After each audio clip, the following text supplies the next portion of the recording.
Hey, listeners, we have a big announcement to make. We are moving the feed of this show to the Armchair All-Americans. That means you need to subscribe to them on iTunes, their YouTube channel, and our YouTube channel, as we will still have episodes of the show on there. This is the last week on our own, so do it after our next episode later this week.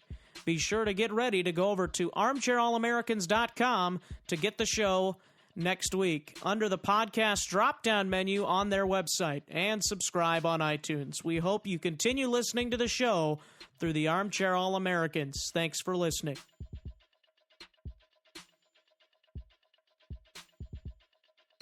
I'm here so I won't get fined. You think you know sports? Well, you don't know. Well, you don't know Jack.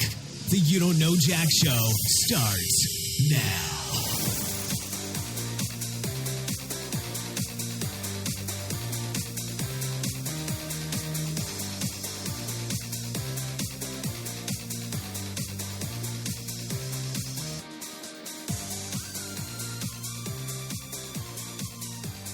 Hello and welcome to the You Don't Know Jack Show with Jonah, Aaron, and Carson, except Jonah and Aaron are not on this week. They will return next week for the debut of our new place where we'll be located on the Armchair All-Americans. As you guys heard, if you listened to the announcement at the beginning, we'll be moving to Armchair All-Americans, and so you can subscribe to their iTunes channel and their YouTube channel, and you can stay tuned via our YouTube channel, as we'll still put episodes on there as well. But Stitcher, iTunes, TuneIn Radio, sorry, not iTunes, TuneIn Radio, and the other platforms that we are usually on, those will not be there anymore. We'll be on iTunes, and that is basically it. iTunes and YouTube. And SoundCloud also, as that's how they post their episodes. So SoundCloud, YouTube, and iTunes, those are three places you guys should be able to get to. Even if you don't have an iPhone or don't have an iTunes account, you can get to the show from YouTube via YouTube and SoundCloud. And, of course, we post them on the Facebook page, Twitter account, and we usually have a Instagram post, too. So be sure to go over to Armchair All-Americans after our college basketball episode later this week, which I will have another guest on the show, Isaac Schad, and he will be talking a little bit of college education for me to get me educated on college basketball. Obviously, I'm going to college, but I need to know more about college basketball because I have not been into it as much so far. So, today on the show, I will be visiting with Harrison Scott. He's the NBA department head for Armchair All-Americans. He's in charge of everything that is done through Armchair All-Americans in the NBA part of it. So be sure to listen to that here in just a little bit. But want to remind you guys, you can check out my articles at armchairallamericans.com or youdon'tknowjackshow.com. I usually post all my articles on there, not always right away, so please go to armchairallamericans.com. You can look me up or you can look up the Vikings, and you will find my latest article, which I wrote about the Vikings options at linebackers. So go check out that article. And also don't forget to go to our website, youdon'tknowjackshow.com. Oh, of course, we'll also be still putting shows on there, so please go to that. Go to our website to get shows, too, if you need to. And that's accessible for anybody who has access to the Internet. So there you go. You can find all our shows, articles, pictures, sponsors, and more by going to our website, youdon'tknowjackshow.com. Like us on Facebook at www.facebook.com/YouDon'tKnowJackShow. Follow us on Twitter at twitter.com/Don'tKnowJackShow. And follow us on Instagram at www.instagram.com/YouDon'tKnowJackShow. You can also help the show by shopping on Amazon with our links, and help the show by going to our website, www.youdon'tknowjackshow.com. Also, if you want to help out our show by Also helping yourself out at the same time. You can get 5% off your next car rental through carrental8.com.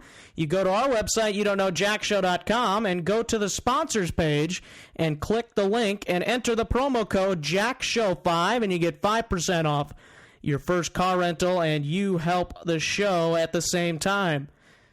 So, as I said, you can shop on Amazon, go through Car Rental 8 via our website, and you can also help if you want to send us a check to help the show, www.youdon'tknowjackshow.com, and go to our Love Us Help Us page and fill in a contact form, and we will tell you how you can send us a check.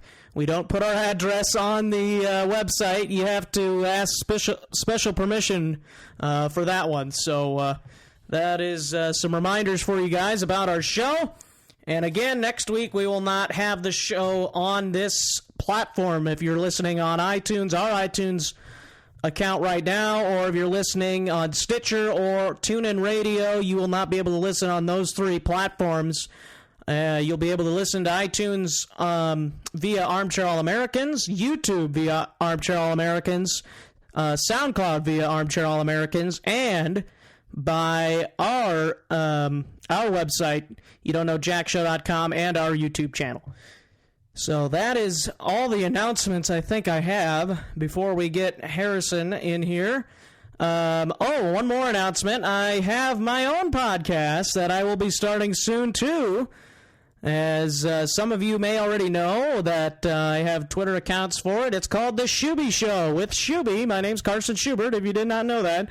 And I will be having my own show called The Shuby Show. And that will be about different topics, including sports, movies, TV shows, technology, history, etc. Just anything that's really on my mind. Usually it's going to be sports, just saying. But some of those other things will come up as well. I always like to look at technology videos on YouTube just to see what's new and latest, and just updates on the new iPhone and all that kind of thing, and what Samsung's trying to do to battle the iPhone and battle Apple and all those kinds of things. So it's just very interesting to me, the technology side of things, and I've always been a big history person. So we'll do sports history, maybe history of our presidents someday. Maybe we'll talk a little bit about those type of things.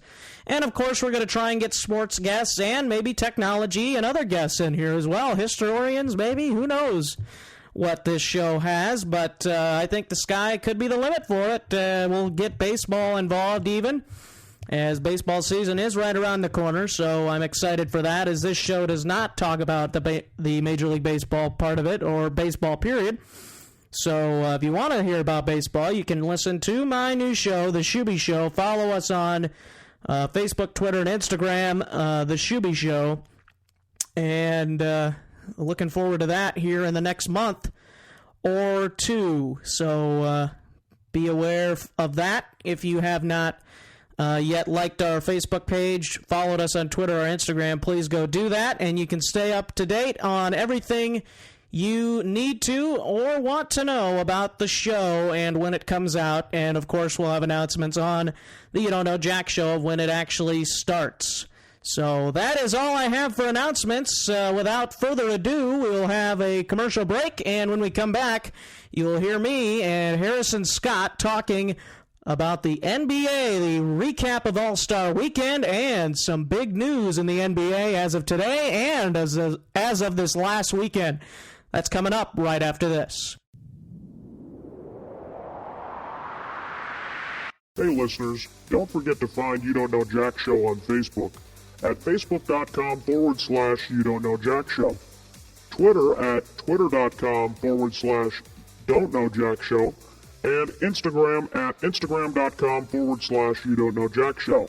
You can also follow Carson on Twitter at Radio Ruben. Now back to the show.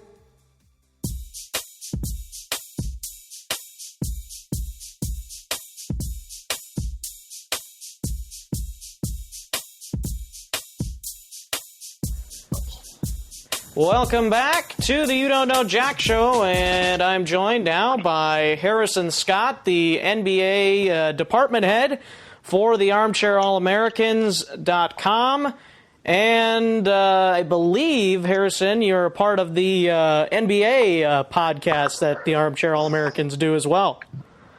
I am, yeah. I'm the co-host of the, we call it the 3-1 Lead.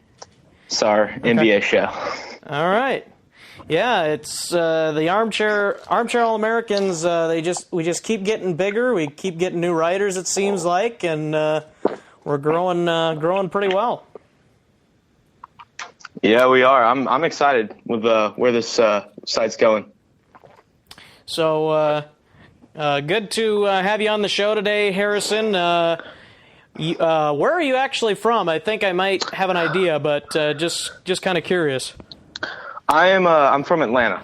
Atlanta, okay. All right. I am from Northwest Iowa, so we are actually having, the last week or so, we've had some really nice weather, but it sounds like it could be interrupted by snow here pretty soon.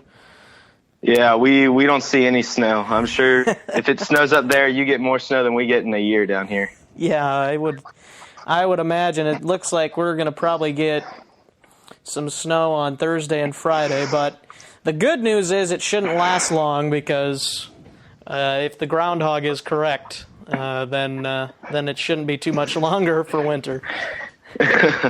Winter's already wrapped up down here, so I hope you guys. I hope the snow passes soon for y'all. Yeah, that'd be great if that would happen. So, all right. Well, without any more small talk, let's get into the NBA here. As we've on the You Don't Know Jack show in the last few weeks, we've dedicated our shows to the Super Bowl and the playoffs, the NFL playoffs, that is. So now we're gonna get into some basketball talk this week. First with Harrison Scott this week, and then college basketball with Isaac Schad later in the week. So should be a lot of fun talking with these two guys. So first topic, we're going to actually put Boogie Cousins, a.k.a. the guy that got hit in the nuts the other day by the guy that was traded, that he was traded for, interesting enough, Buddy Hield. So a trade that sent DeMarcus Cousins to New Orleans. Buddy Hield went there along. Buddy Hield is going back to the Kings along with a first-round pick and I think a second-round pick. And is there two more players, Harrison? Yeah, Tyreek Evans is the only other big player that. It's another shooting guard for the Pelicans who went. He's a third stringer though, so it's not a big deal. What you really want to look at are the picks that the Kings got for that. Yeah. That's that was the moneymaker in that trade. Everybody wants to think it's Buddy Hield. It's not. Yeah. It's those picks. But yeah, this Boogie trade was definitely a blockbuster trade. A great way to end All-Star Weekend. Yeah, so Boogie for me, I'm very interested to see how this trade turns out because I think there's both pros and cons to this. The pros obviously being that the front court's insane. There's very few teams in the league that can handle either Anthony Davis or Boogie, let alone both of them. There's the game's moving away from the basket, so teams aren't focusing on that front court anymore. So I think that could be interesting.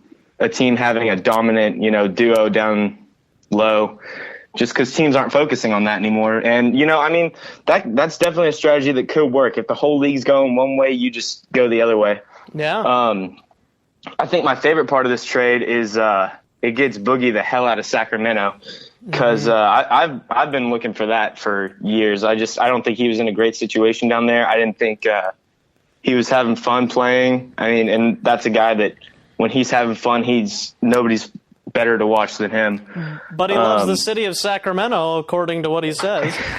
Yeah, he also loves the city of New Orleans, according to All-Star Weekend. So Boogie's he's full of love. That's the thing for everybody but Rajon Rondo and the Kings organization. Yeah, I would agree with that. This is one of those moves that I don't think is going to work out for both sides. I think it's going to work out for one side. I don't see both sides getting the benefit of this. I think the Cousins and Davis experiment's either going to fail, or the picks and the players that the Kings got are not going to end up being near enough.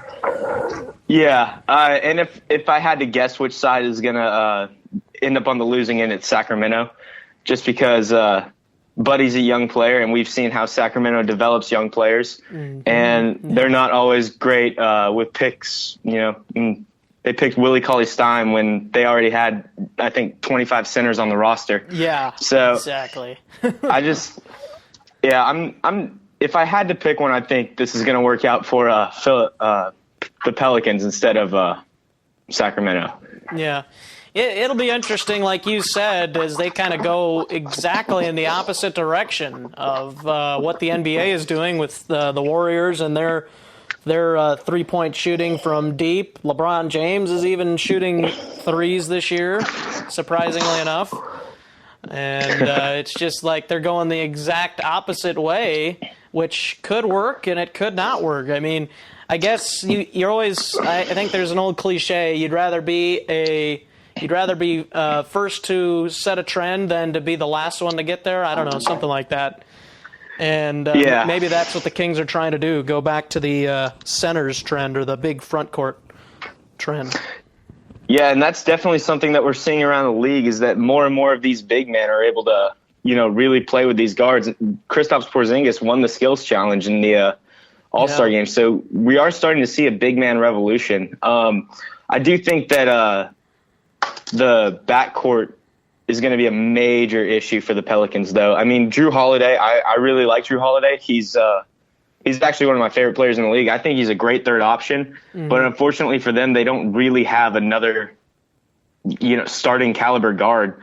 And that's going to be an issue when you come up to teams like the Warriors or the Rockets who will just, who have those guards that can really play.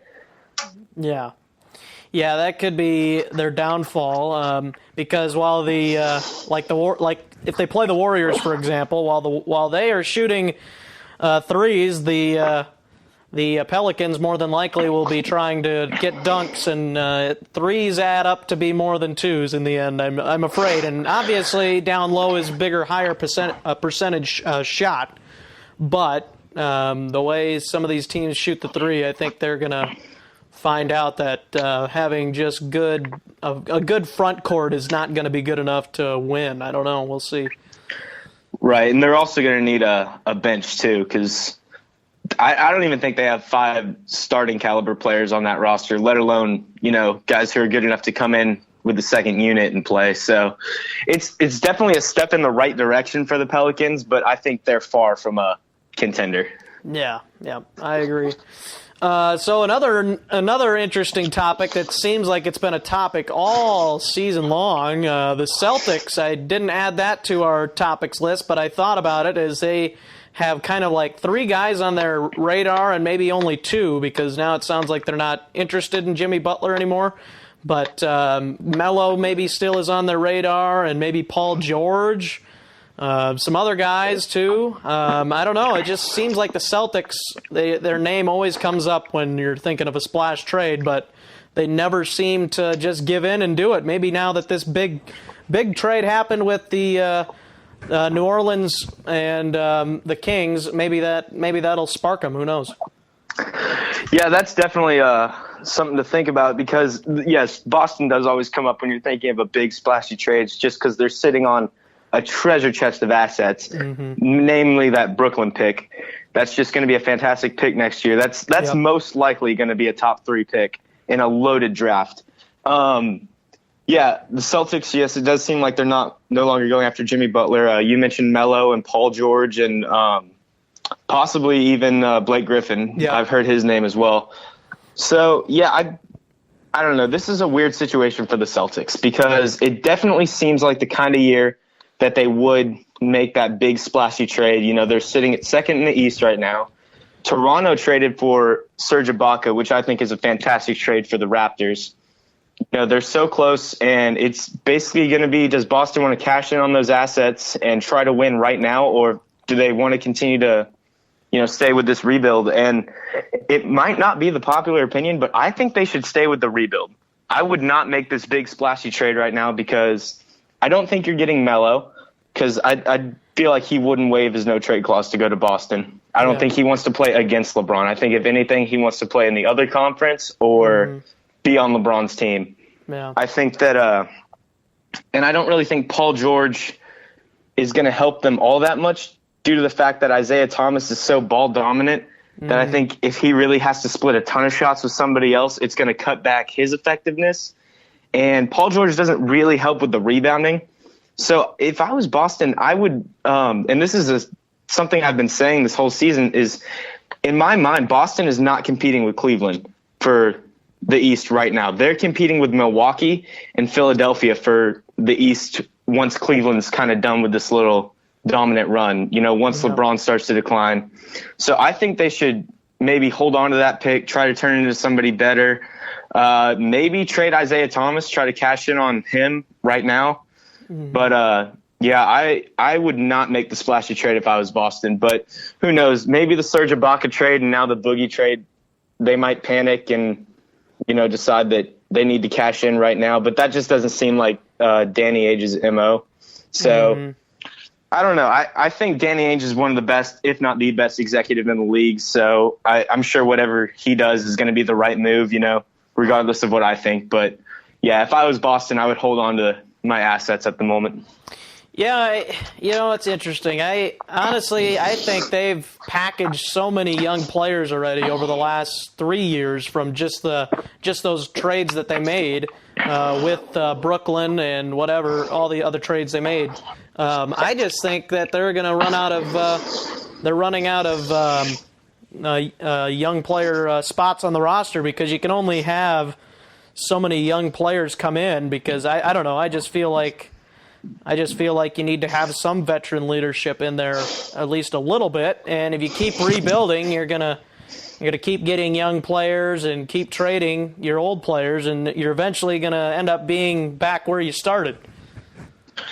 Yeah, that's definitely true. I think Brad Stevens is a really good coach who can help provide some of that leadership. And I mean, they have Al Horford, who's a really good vet and apparently a really good leader.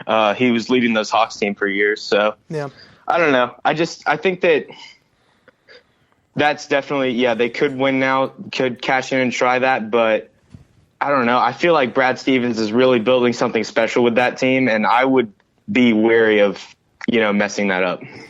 While we're on the topic of the Celtics, what are your thoughts on Isaiah Thomas's dominance so far this season? Well, I think Isaiah Thomas he's obviously one of the elite scorers in the NBA. But in terms of elite, that's as far as I'll go. I think he's, obviously having a fantastic season. His fourth quarter numbers are amazing. But he posts a negative 3.9 defensive plus minus.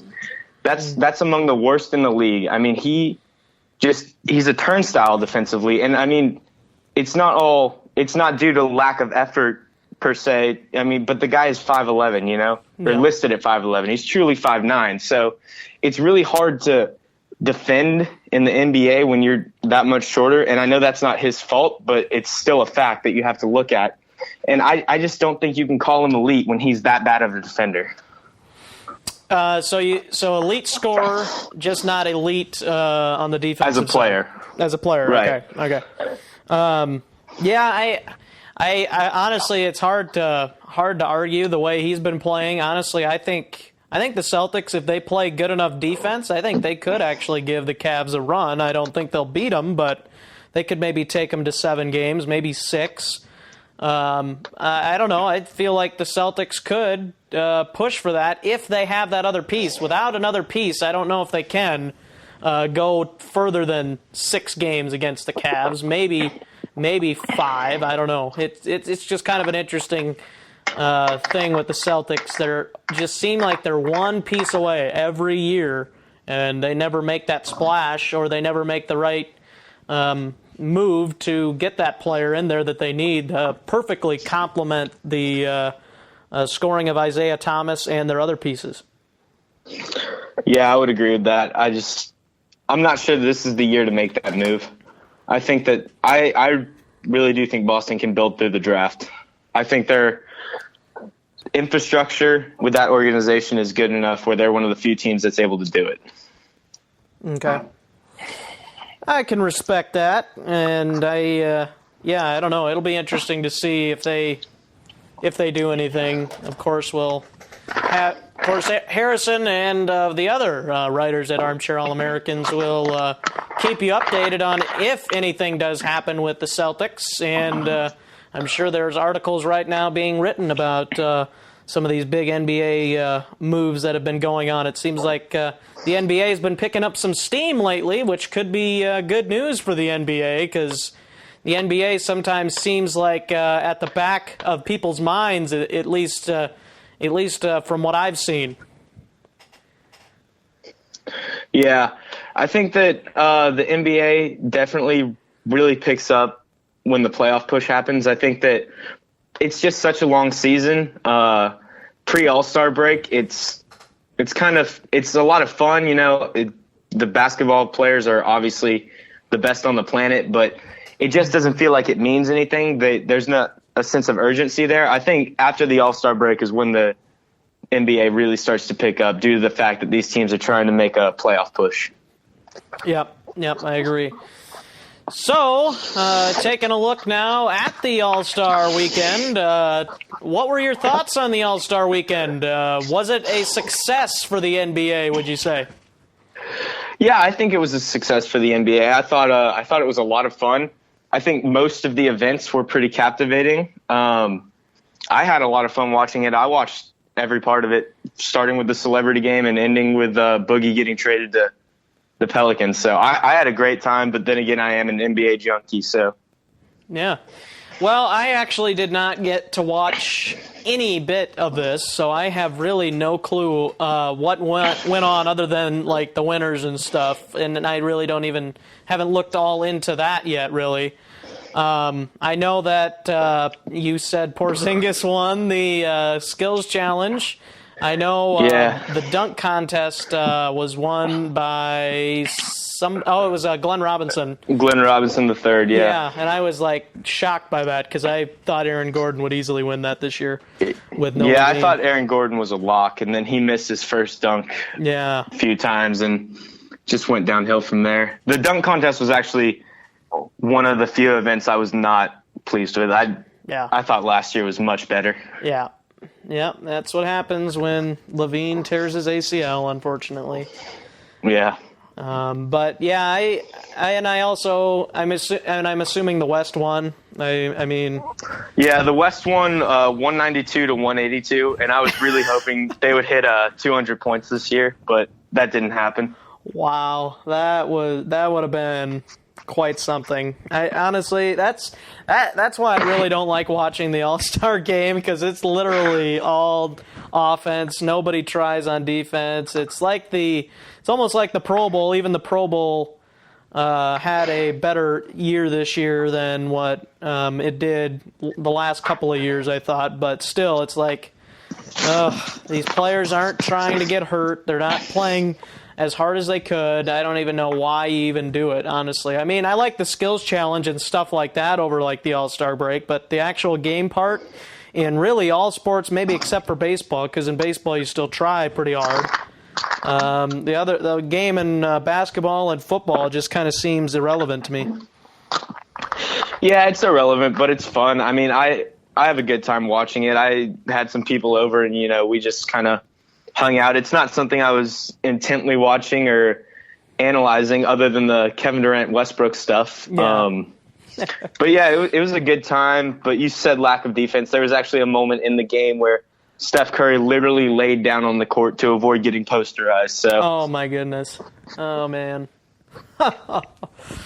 Wow, that's quite interesting. So, what was your favorite part of all of the weekend, the whole weekend? There was actually a part after the 3-point contest where they brought the 3-point champions, and then Reggie Miller came on the court, and James Harden and DeMar DeRozan and a bunch of other celebrities who were there, and they started shooting threes, and every three they made, TNT was going to donate $10,000 to the Sager Strong Foundation. Oh, and so that was really cool. They did a great tribute for him, and they ended up donating $500,000 by the end of the night. So it was fantastic to see. Chris Sager was a huge part of or Craig Sager, I'm sorry. Craig Sager was a huge part of the NBA, and yeah, he was. You know, it was just great for them to do something like that for him. Yep. And our loyal listeners, all 5 of them, know that we did a Craig Sager tribute show back when he passed away. So if you want to go back and listen to that, you sure can. But yeah, Craig, he's just a fun guy. He was really fun to hear and talk to the guys with his suit and all the fun things he did with what he was wearing. It was just fun to see him out there. He was one of the fun guys in the NBA, and it was sad to see him pass on. Yeah. Yep, he's wearing those crazy suits up in heaven now. I bet he's even got God wearing one. So, but yeah, that was hands down the best part of the All-Star weekend for me. All right, yeah. And what did you think of the Rising Stars challenge, or the game between the sophomore and rookies? I thought it was a good game. It was actually pretty fun to watch. It obviously turned into a 3-point /dunk contest by the end of it, but you know, that's what's going to happen. I think there's some really good players coming up in the NBA right now. You know, obviously headlined by Kristaps Porzingis and, you know, Joel Embiid, who didn't play in the game, but he's just been fantastic this season.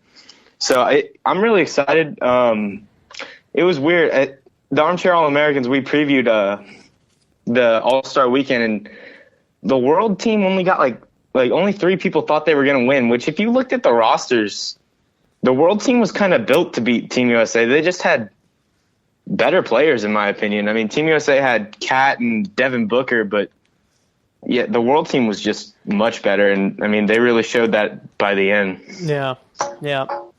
That was interesting. I really didn't do much research on that game, so I just kind of picked Team USA, not really knowing what I was doing on that one. So, yeah, I was a little off on that. But yeah, I think and that's not the worst thing to do when it comes to basketball. When in doubt, pick whatever says USA on it. But yeah, but this it looked to me like the rosters kind of came together. I don't know if it was the basketball gods who did it, but they were just like, yeah, Team USA is not going to win everything basketball related. So yeah. So who was somebody that stood out to you, either if it was in the skills challenge, or if it was in the game, or the Rising Stars game, whatever it might have been? Who stood out? Kristaps. He was my big standout guy. I thought he was fantastic. Obviously, he won the skills challenge. He's such a good player. It's crazy how good that guy is at 7'3", and he's got the skills of a guard. I mean, yeah. He's nicknamed the Unicorn, and he deserves it. That guy, there's nobody like him in the league. He reminds me of Dirk with more ball handling skills. So I'm so excited to see him grow and mature in this league, because I think he's another legend in the making. So the Knicks really aren't wasting Carmelo Anthony's years; they're wasting Kristaps. They're wasting Kristaps. Yeah, exactly. All right. So who weren't you impressed with throughout the whole weekend? John Wall. He was my pick to win the skills challenge, and he lost in the first round to Gordon Hayward. And I didn't think he played all that well in the All-Star game, which I was very disappointed in, because I really like John Wall. I think he's one of the most underrated players in the league. And, you know, I mean, he just kind of came out and with a lackluster effort this All-Star break, which, I mean, I can't fault him for. It's the All-Star break, but yeah. I just wish he would have, played a little better. Yeah. Was that kind of the worst part for you too, not seeing John Wall play so well, or was there another part that wasn't too appealing for you? Yeah, the John Wall thing was the most disappointing. I don't know. I feel like Westbrook and Durant could have fought a little more. I feel like, Durant threw a lob and Westbrook dunked it. there just wasn't the tension I wanted there to be. Yeah. Which, I mean, I guess is good in the grand scheme of things, but it was not as entertaining as I thought. All right. Yeah, I could see that. That would have been fun to see those two go at each other a little bit, go at each other's throats. But, I honestly, we'll talk a little bit about Westbrook later, but I am really not. I've never been really a big fan of Westbrook, and I think he drives teammates away. I literally do. Yeah, it's hard to play with him. It would take a special kind of guy to be able to put up with that. Yeah. Which, I mean, Durant did for 9 years, so. Yeah, he did, and got to give him credit for that at least. So, we are going to talk about some other information about the NBA. We'll talk about some teams that have been impressive to Harrison and myself so far this season. Some dark horses heading into the postseason, and will it be Golden State and Cleveland again? We'll have that coming up after this break. You're listening to the You Don't Know Jack Show.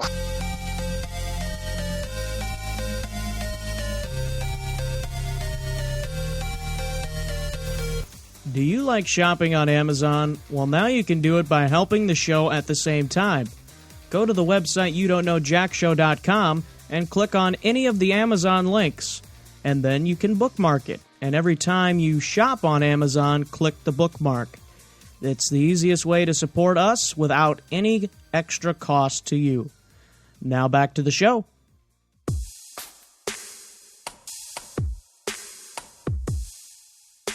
And welcome back to the You Don't Know Jack Show. And Harrison, give me a team that you have been super impressed with so far this season. Super impressed with? My number one team is probably the Wizards. They got off to a pretty rocky start. I never hopped off the bandwagon, though. I'm a big fan of them and what they're doing there. And they got it figured out and went on just a dominant run. And now they're sitting at third in the East, and, I mean, they're looking pretty good.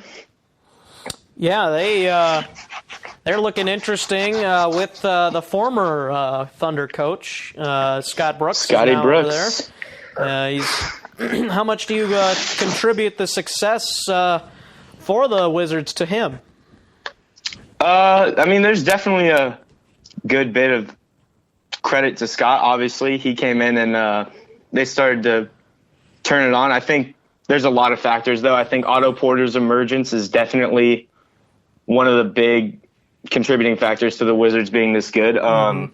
I think John Wall obviously has a lot to do with it as the start of the team, and I think a big part of it is that Bradley Beal hasn't had his season-ending injury yet, which is weird because we're halfway through the season and he's played in most of the games. So I think it's just a lot of things coming together for the Wizards, but the only thing I would be nervous about with them heading into the postseason is their bench. It's just not where the other teams in the East are, and I think you really have to have a strong bench to make a run. So yeah, we'll see what they do. So you don't think KD going to Washington would have been a good thing? I didn't say that. I think KD going anywhere would be a good thing for that team. But yeah, I mean, I think that they're making the best of the bad situation after not getting him. I think that Otto Porter's kind of easing the pain from that. Yeah, I mean, I don't know if with John Wall and with Bradley Beal and with Otto Porter, they all three of those guys are shooters. I just don't know if, I mean, Kevin Durant, obviously they'd figure out a way to get him in there, but I don't know if he'd fit so well in that offense. Yeah, I mean, Durant's definitely the kind of player that you work in to any rotation. And if he doesn't fit, you find a way to make him fit. The guy is the second best player in the NBA. And I honestly don't think the gap between him and number 3 is all that close. And who's number 3? I think it's Kawhi, in my opinion. Kawhi? But there's a lot of guys you can make the case for at number 3. So you got 3 small forwards as your top 3 players? Yeah, I mean, the small forward it's a pretty critical position. You got to be able to do everything. Yeah. I don't know. Cat's getting his way up there. No, I'm just kidding. He's not. I don't know. quite that good. Davis could be 3 though. You can make an argument for Davis, and I won't fight you. Yeah, Anthony Davis. He is a lot of fun to watch. Yeah, that is for sure. He's one of my favorite players in the NBA. That's for sure. The unibrow, man. He's fantastic. The power of the brow. I'm actually wearing his jersey as we speak. So. All right. So, are you actually a Pelicans fan? I am a fan of the NBA in general. Just the NBA, I don't. okay. I don't have a specific team. I generally kind of root for players that I like. LeBron's my favorite player, so. Oh, great. No, my cousin, who is usually on the show, Aaron, he's a huge LeBron fan, and I go to school with a huge LeBron fan too at my college. So it's like I'm surrounded by LeBron fans, and everybody says, well, everybody hates him. No, he's got quite a few fans. Good. I'm glad to hear it. I don't know why people feel like they need to hate greatness, but. Yeah, I don't know. I've kind of come to not hate him as much, but the people that are trying to compare him to Michael Jordan, saying, well, MJ had Scottie Pippen and he had all these other players, and I'm like, well, LeBron also had a Hall of Famer in Dwayne Wade, and if Kyrie Irving keeps this up, he could be a Hall of Famer someday. So, I mean, don't not count in what LeBron has had to work with either. Yeah, this might be another show that you and me have to do together because I'm actually on the other side of that argument, but that's a long, long discussion that I'm willing to have. Just we got other stuff to get to. Yeah. We'll maybe have to do that another time. I'm sure we'll try to have you on again sometime. So I guess a team that I've been impressed with is the Celtics. We kind of talked about them already, and I think the emergence of Isaiah Thomas has made them one of the best teams in the league. Top 5, I think, honestly, top 5 team. I'd put them above the Raptors even. That's how good I think the Celtics could be right now. Yeah. Boston was definitely on my list, too, of teams I've been impressed with.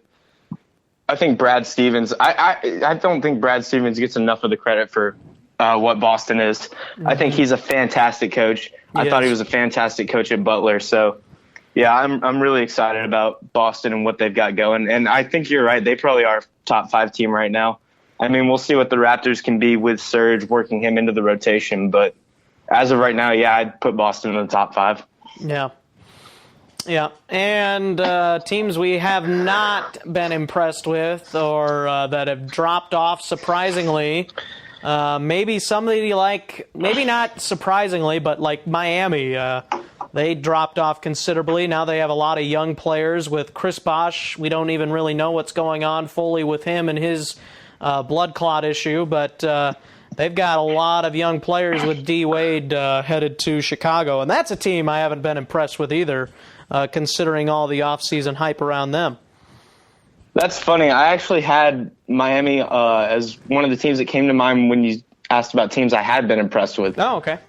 Because I just feel like it showed a lot of resilience in them starting off 11-30 and then going on a 14-game win streak. Yeah, that's true. I thought, I mean, Miami's good. They're not, obviously they're not good, but they're in a good situation. I think they've got a lot of players. I don't think anybody's a star on that team. Mm-hmm. I've got a friend who's a big Whiteside advocate, but I don't see it. I love Hassan Whiteside. I really do. I think he's good. I just don't think he's a star in the league. But he and the whole Miami team, I really feel like they have a chance of kind of becoming what Atlanta is right now. One of those teams that just they don't have the star that can really win them a series, but they get into the playoffs every year and are a pretty formidable team to play.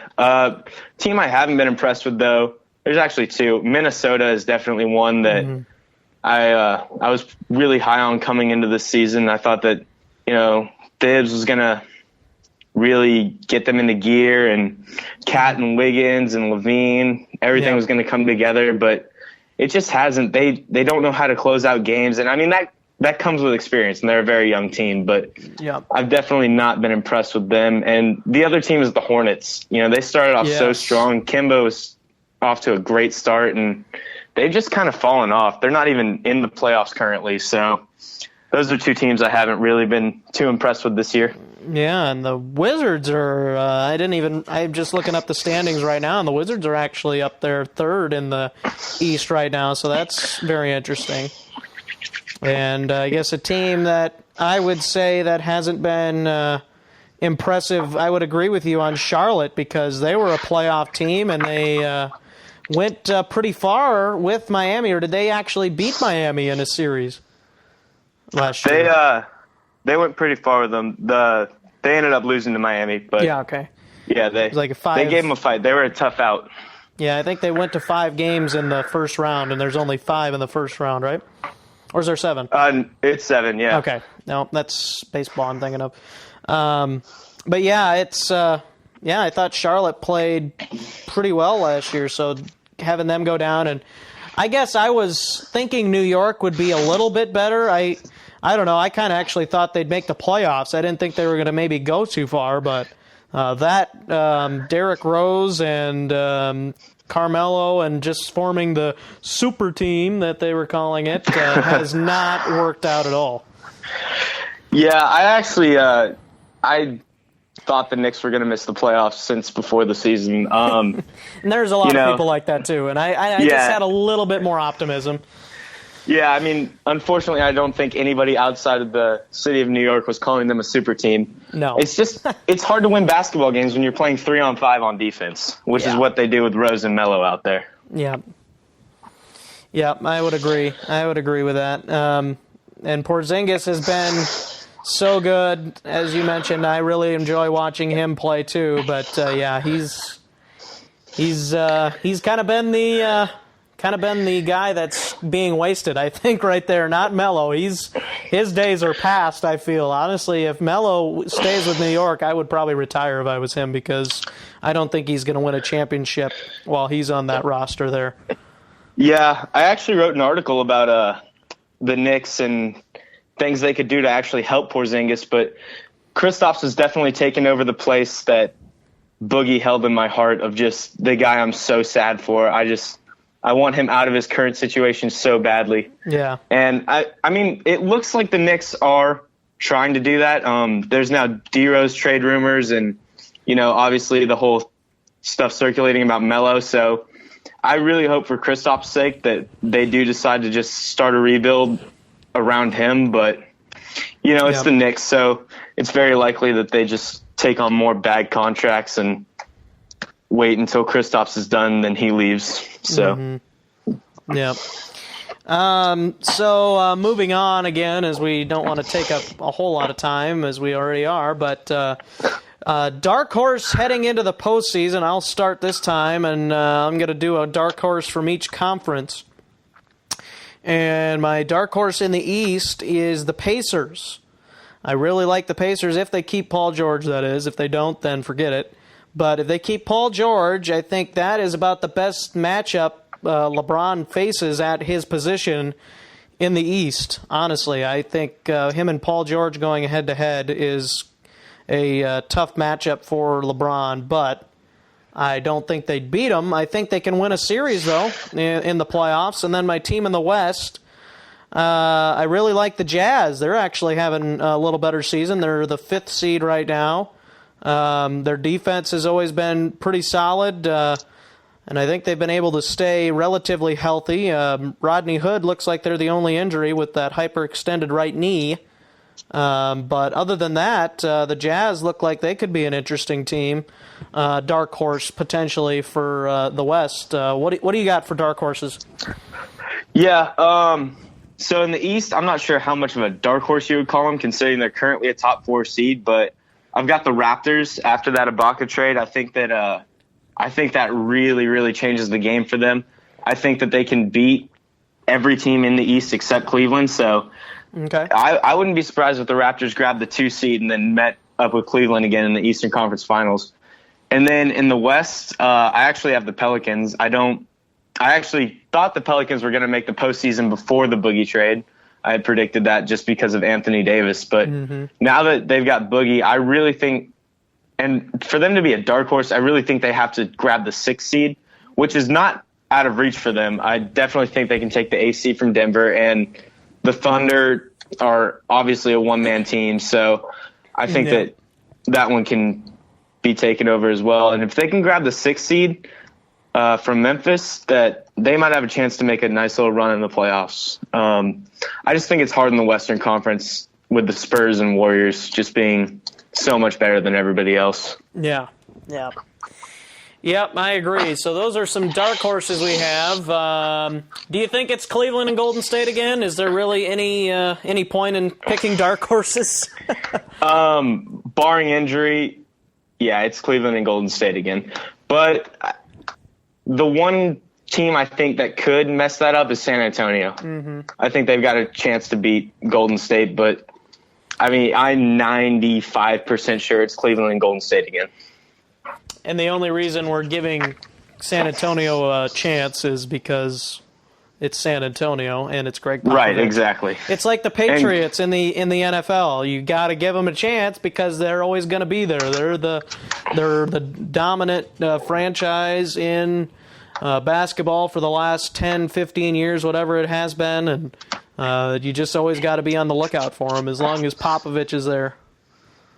Exactly. And in the playoffs, I think coaching is so important, and they're hands down the best coach team in the league. Yep. Yeah, I think it's Golden State, Cleveland again. I agree with your premise that San Antonio could mess that up. The only thing I could see messing Cleveland up, I don't think Toronto would beat them. I think they could take up maybe to 7 games. But honestly, I still think Boston has the best chance to beat Cleveland. I think Isaiah Thomas's ability to score could put Boston into a deeper series with Cleveland. But as I said, I think Cleveland will still end up getting there, and it'll be another finals with Cleveland and Golden State, the rubber match. Hopefully, somebody will win, and then both teams could be done for a while. Would be fine with me. Yeah. This feels like that's what this season's building to, is the three-peat. Yep. I have actually been kind of a Steph Curry fan. I'm not really a Golden State fan. I don't like Draymond Green. I don't like some of the other guys. I like KD, Klay Thompson, And it's just kind of one of those things where you see Steph Curry shoot that three. How can you not be amazed with the three ball that he puts up there? I mean, he misses a lot too, but when he shoots it from way downtown, it's like, oh my goodness, how'd you do that? Yeah, he's something else. He's something that we've never seen in the league before, and that Golden State team is definitely scary, especially on offense. Yeah. And actually, even though I'm a Steph fan, I do think Russell Westbrook, as much as I'm not a fan of him, I think he should have started in the All-Star game over Steph Curry. I don't think Steph's had that great of a year. I agree. And it's crazy to say Steph hasn't had that great of a year if you look at the numbers, but compared to Steph's last 2 years, yes, it has not been as good. And I agree Westbrook should have started the All-Star game. Yep. Looking at, we talked about Westbrook. We'll talk about him first. What do you think about his season? Obviously, he's a triple-double machine, but is that necessarily a good thing? Honestly, I can kind of see where the triple-double is kind of overrated, because to me it seems like Westbrook just tries to get a triple-double every game. That's like his number one goal. He doesn't care if he wins or loses. Yeah, I'd agree to that to an extent. I mean, he is averaging a triple-double, which is absolutely insane. Mm-hmm. He's playing out of his mind. I don't want to take anything away from him, because that is something that is very hard to do. Yep. However, I don't think he's the MVP of the league this year. And, I mean, honestly, I agree with you that it might not be a good thing. Like, this has only been half the season, Yeah. Getting a triple-double every night wears on a guy's body. And we've seen Russell get hurt with 30 games in the season left. And if he goes down, that Thunder team is done, because there is not a number 2 player that's even close to how good Russell is. So I would be very weary about that if I was a Thunder fan. But the problem is they can't rest him, because if they do, they start losing, and they're only the 7th seed. Yeah. So I definitely think he's having an incredible year. However, it's not what everybody thinks it is. Yeah. It's a double-edged sword. Yeah, I agree. I think he's fun to watch at sometimes. I think he's probably shot the three a little bit better this year than he normally has, but I don't know. It's just every time I see something on my phone comes up, another triple-double from Westbrook, it's just like, good grief. And it seems like half the time, at least last year when he got triple-doubles, it was always in a losing effort. So it always seemed like triple-double no matter what. Yeah, and I mean, this year it's been the reverse. I think they win very rarely when he doesn't put up a triple-double, and they don't really lose that often when he does. But it's definitely due to the fact that they don't have Durant this year, and he has to do all that. And I really think that's going to hurt them in the long run. Yeah.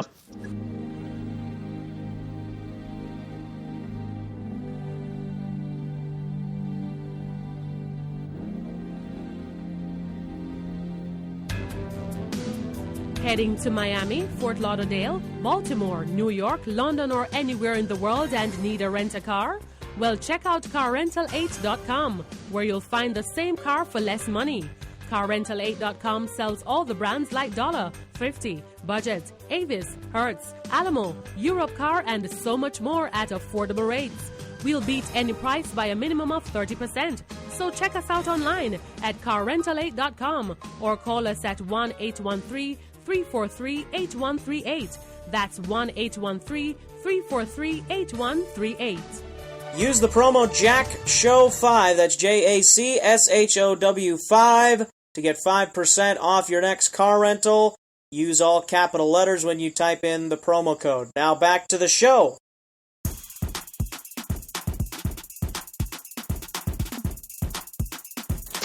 So what are your thoughts on James Harden this year? He is kind of taken over that point guard role in Houston. What do you think has led to him becoming so much better? Maybe just learning to pass the ball, perhaps? I think James Harden has been fantastic this year. He is so fun to watch, and I've never really been a James Harden fan before this year.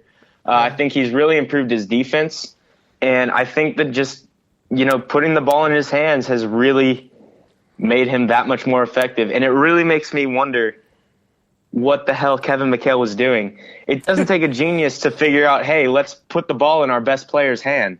Mm-hmm.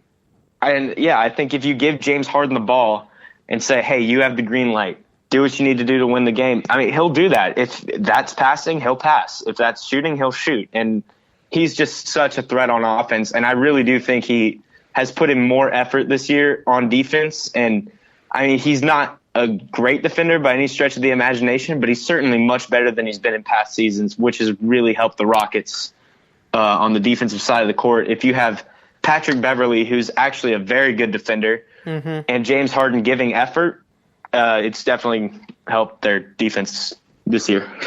Yeah, I agree with you. I always was a big, hard critic of James Harden when he was just basically a shooting guard, where he would be that D Wade type player, take it to the rack, but not be a very good defender. And I was always a critic of that because never played defense and very rarely passed the ball. And now he's racking up these assists. His turnover numbers, even though he's passing up the ball. Maybe that's kind of a given that if you pass the ball more, you're prone to more turnovers. But he's one of the top turnover guys in the league right there with Russell Westbrook. So that maybe would be one flaw in his game. But other than that, I agree. I've been very impressed with him this season. And maybe could the Rockets even compete with Golden State perhaps? Yeah, that's stretching it a little too far, in my opinion. I just think that the Rockets and Golden State play two similar styles, which is, obviously shoot first, run and gun style. Mm-hmm. And I just don't think you're going to beat Golden State at their own game. No. I think that the Spurs, have a chance because they can slow it down and pace it and bang it inside. But I don't think you're going to beat Golden State in a scoring race. No. And honestly, I don't think anybody is. That's why LeBron always tries to slow down the game, and maybe the Rockets could do that with with James Harden, maybe he could try and slow down the game, but I don't know. I think that could take away from his explosiveness. Yeah, his explosiveness, yeah. Yeah, I think the Rockets are kind of Golden State light, so I wouldn't give them a chance in a 7-game series. Okay. All right, that's thoughts on James Harden again. We think he's improving. Maybe not to the point of beating Golden State yet, but maybe winning a game or two against the Warriors, perhaps. Yeah. So the Wolves and Lakers, as you said, the Timberwolves have been a disappointment for you, but do you think that the Timberwolves still have a bright future with this young group? Oh, yeah. I love this Timberwolves roster still. I love Bibbs as a coach. I just think that there's some players they need to move. Mm-hmm. I think Zach LaVine, surprisingly, a lot of people don't think about him because he was so good before the ACL tear this year, but I think it's time to move him. I think it's time to sell high on him. I don't think he fits in well with Cat and Wiggins. I think he takes away too many shots from those two guys who are much better players than he is. Yeah. And yeah, he's definitely one guy I'd move. And then the other guy I'd look to move is Ricky Rubio. I mean, Rubio, yes. Get him out. Chris Dunn's the future of the point guard position for that franchise. I'd let Chris Dunn play. Mm-hmm. Just have him figure out how to work with Cat and Wiggins and see what you got there. And interestingly enough, there's trade rumors coming around for Rubio. Yeah, and there's trade rumors that the Timberwolves would be dumb enough to go get Derrick Rose, which maybe doesn't seem dumb because Thibodeau was his coach, and he won the MVP under Thibodeau, I believe. Is that right? Yeah. Yeah, so it's they're maybe thinking, well, we can still get the best out of D Rose. I'm saying no. Don't do it. I actually am on the other side. I might make that trade. If it's Rubio and D Rose, nothing. Rubio for Rose flip. Yeah, I'd do that. I would have D Rose coming off the bench and let Chris Dunn start. I think D Rose could still spark a second unit, but yeah, I definitely wouldn't let him start.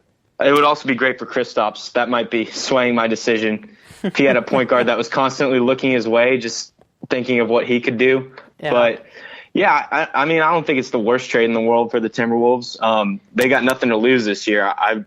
Again, like I said, I'd be looking to move Rubio. So, a good spot I always thought would be great for Rubio was Cleveland. I always thought he would be a good fit with the Cavaliers because you could put Kyrie at shooting guard, and you could have JR come off the bench. Of course, he's not healthy right now, but like they do with Korver, you could have him come off the bench, and you could have LeBron just play his normal small forward role. I know you like to have him handle the ball too. You can have him switch off of that, but I just feel like Rubio could be a great distributor of the basketball with the Cavaliers.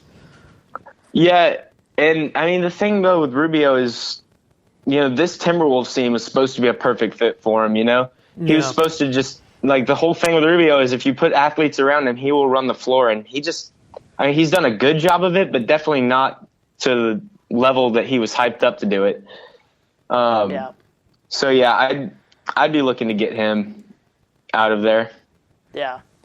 And, I mean, he's only 26, so it's not the worst thing in the world for the Knicks either, especially if they're going to build around Porzingis. Right. Yeah, it'll be interesting to see if the Wolves do something, but I think it's just like the Celtics, except it's in a different fashion. The Celtics are trying to compete, trying to get their final piece. The Timberwolves are trying to get rid of some of their younger pieces because they have too many of them, I think. Yeah, they definitely do. So... it's one of those where if the Timberwolves could make not necessarily a splash move, but a move to get some more veteran play, maybe D Rose would be a good solution. Who knows? But I don't know. It'll be interesting to see what happens. Yeah, definitely. And I mean, I hope they can get a deal done that's going to improve them because I'm still very excited about this team in the future. Yeah, I am too. As a Timberwolves fan, I am very excited. Cat is just phenomenal. Wiggins has had a really good year shooting threes even, and that's one area they wanted him to improve. So that's been fun to watch. I went to a Timberwolves game, my first NBA game, just a couple weeks ago, and that was a lot of fun. They got a win over the Bulls, and that's not saying much because the Bulls were resting D. Wade and Jimmy Butler. So not much of a win, but a win. So it was fun to see that. And taking a look here at our last topic, we got the Lakers on the docket, and big news from the Lakers today as they have fired or relieved of his duties Jim Buss and Mitch Kupchak. And it is now the Magic show once again in L.A., and could he bring Kobe in, or could he bring somebody else in? And it sounds like the Lakers might already be working out a trade. What are your thoughts on the Lakers situation after these big news items have come out today? Thank God. It is about time. I actually had in my notes to talk about that the Lakers have a bright future in front of them. They need to make some moves in the front office. Mm-hmm. And I think Jeannie read my show notes because she got her brother out of there and Kupchak out of there, which is fantastic. I mean, this is something that has been a long time coming. You know, Jim, I just got the feeling that him and Kupchak just weren't really committed to winning anymore. After giving Kobe that huge contract and signing Mozgov and Dang, it was just bad contract after bad contract. And, you know, I think that, you know, I don't know if Magic and Pelinka are the right fix long term, but it's definitely a step in the right direction. Yeah, let's see here. Yeah, I think you're right. It sounds like they're trying to get Rob Pelinka as the new team's GM. Do you know much about Pelinka at all? Pelinka, he's a former agent now. I guess he can't be an agent and be the GM, but he definitely has a working relationship with the Lakers because he used to represent Kobe Bryant. So he also represents James Harden, so it'll be interesting seeing an agent take over that GM role because he definitely knows the process of signing players and negotiating contracts and all that stuff. He'll just have to be on the other side of it now. But, I mean, it could be a good move. Like I said, he's got a relationship with the Lakers, so that's definitely important. And Lou Williams to the Rockets for Corey Brewer and a first-round pick. The Lakers traded today. Also, that must be the first move under the Magic Johnson regime. So interesting move. And the Jazz are interested in reacquiring Darren Williams. Interesting enough. So, and the Wizards are showing interest in Shabazz Muhammad in search for bench upgrades. As you said, their bench is weak. So they're up for trying to get upgrades on their bench. So some interesting moves could be made here before the NBA trade deadline. Yeah, it's always an exciting time of year for the NBA. Yep, and I guess I would agree. Thank God it's about time the Lakers finally got rid of Jim Buss. I can't remember how many times I've heard Stephen A. on First Take just go off on why the Lakers need to get rid of Jim Buss and how Jeannie Buss needs to basically just man up and kick her brother out of there, and no matter what her dad might say or whatever, kick him out because he's not doing what he needs to do as the Lakers GM. He didn't make the right moves, I agree. I didn't actually mind the Luol Deng signing in the offseason after they missed on Kevin Durant. Like, they didn't even get a visit from him, but I did not like the Mozgov signing, especially for how much they paid him. That was absolutely ludicrous in my mind. Yeah, I agree with that. There's just a combination of trying to stay relevant and not really knowing what you were doing. So yeah, it did not work. That's to say the least. No, it did not. So before I let you go, Harrison, what's one bold prediction for the postseason? I think Golden State gets taken to 7 twice. Twice? Yeah.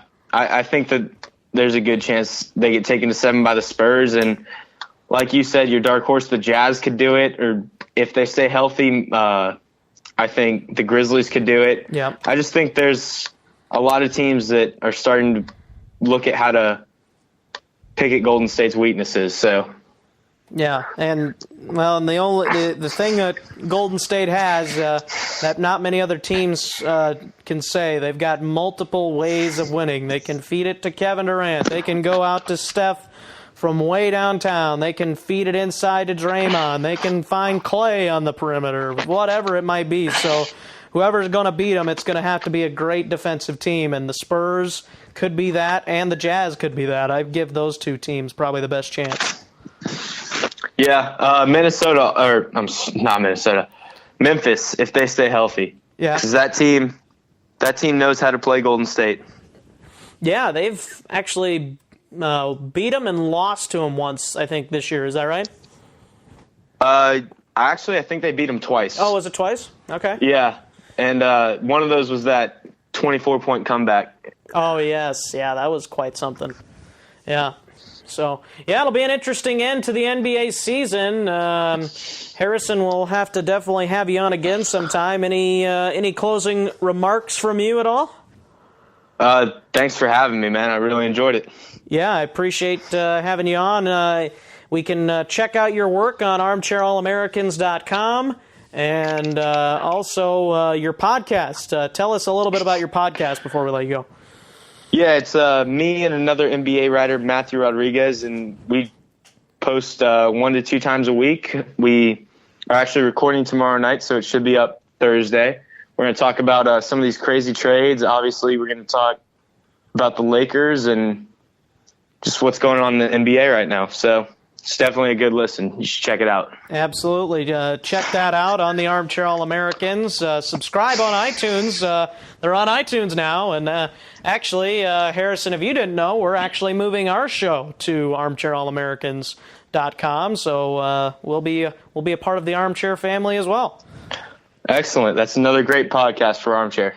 All right. Well, I appreciate you joining the show, Harrison. Definitely will have you on again sometime. Thanks a lot. All right. Thanks so much, man. Appreciate it. Again, Harrison Scott, NBA writer for the Armchair All-Americans and the department head of the NBA on ArmchairAll-Americans.com. So that's going to do it for the You Don't Know Jack show today. If you missed the big announcement that we made at the beginning, go back and check that out. But that will do it for Carson. Next week, we'll have the guys back. And later this week, I'll have Isaac Schad on here, a North Carolina writer for the Armchair All-Americans, where I will get my college basketball education. I'll finally figure something out about college basketball. So that'll do it. Check out the show later this week, and we'll catch you later. Thanks for listening to the You Don't Know Jack Show with Jonah, Aaron, and Carson. If you want to read articles, get more information, or have